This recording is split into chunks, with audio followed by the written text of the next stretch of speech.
Let me go in the first. I'm going to give you three different examples. These are buy down situations that we have recently or are currently handling.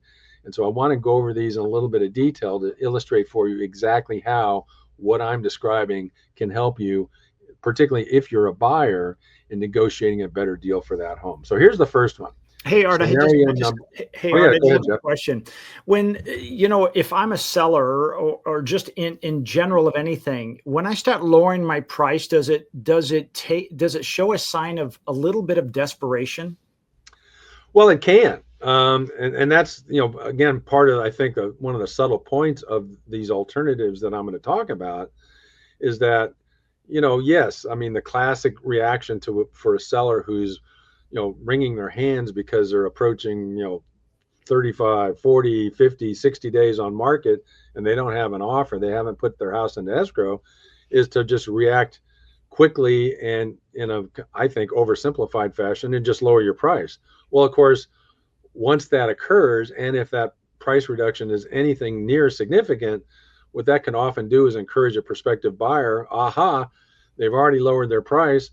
I'm going to see if I can get another, 10, 20, 25 grand even below that because I've seen a little bit of crack in their armor. So yeah, I think that's another reason why as a seller, maybe pause, don't just tell your listing agent, drop it by 25 grand or 20 or whatever the number is.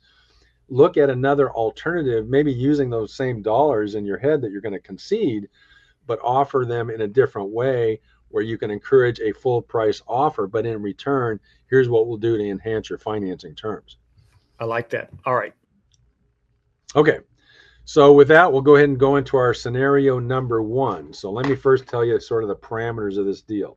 Now, this is a deal I handled just a couple of months ago.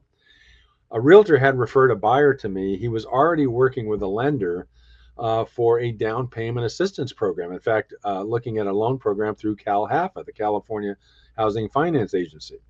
But the prospective buyer, the borrower, was unhappy with the rates he was being quoted. He was actually being quoted rates in the sevens, again, for down payment assistance through CalHFA.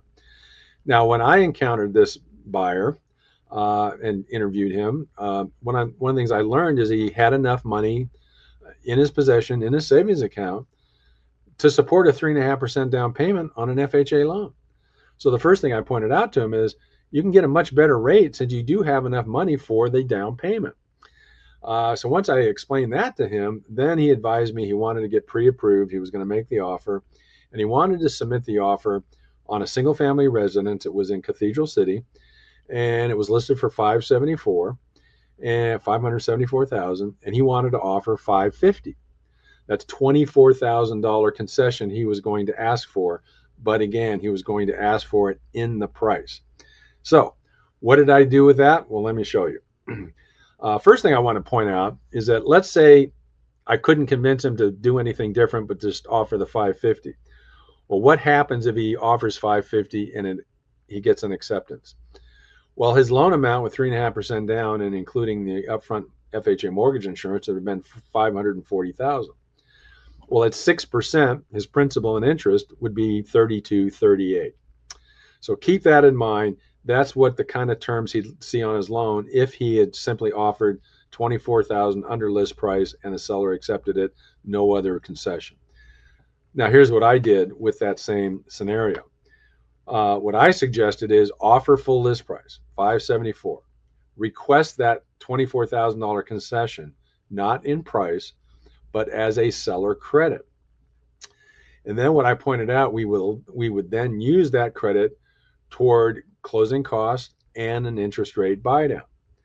So at a full price offer of $575, his loan, or $574, his loan amount would be $563. Remember earlier it was going to be $540. So at the higher list price, $574, with its 3.5% down payment, his loan amount $563. And of course, I'm showing here a rate of 5.75. The reason I'm showing you that is because we took part of this 24,000 seller credit and we lightly, I'll call it, bought down the note rate from 6 to 5.75. That's actually considered a permanent buy down. So we first took and lowered the rate from 6 to 5.75. So you'd have a 30-year fix at 5 3/4. We then layered into that a 2-1 temporary buy down. So here's what happens after all that. Now what we have is a first year rate 3.75. The principal and interest 26.10. Remember, at the lower list price offer, it was going to be 32.38. So he's $628 a month less for the first 12 months of this loan versus if he instead got the concession off the price and had to take a market rate at 6%. In the second year, his principal and interest was based on a 4 3/4 interest rate, where the principal and interest is $29.40. That was still $298 a month less than what his payment would be using the $550 offer price with a market rate loan at 6%. So with those 2 years, $628 saved per month first year, $298 per month second year, those 2 years, the amount of money that was saved was substantially lower than what he was going to pay if he just got his concession in a lower price with that market rate interest rate for the FHA loan. What this proves is a temporary buy down at full list price features superior payment terms over a lower price offer. So again, I had suggested this to this borrower when he came to me unhappy with down payment assistance loan program interest rates. Once I discovered he had the money for a down payment, and then I suggested he make his offer with this kind of structure, he did it. The seller accepted it, and he was tremendously pleased with a much better payment schedule than what he was going to look at with that down payment assistance program with mortgage rates in the 7s. So this was a very good example of a successful strategy that I advised the buyer to consider. He took that advice. He and his agent made the offer based on these terms.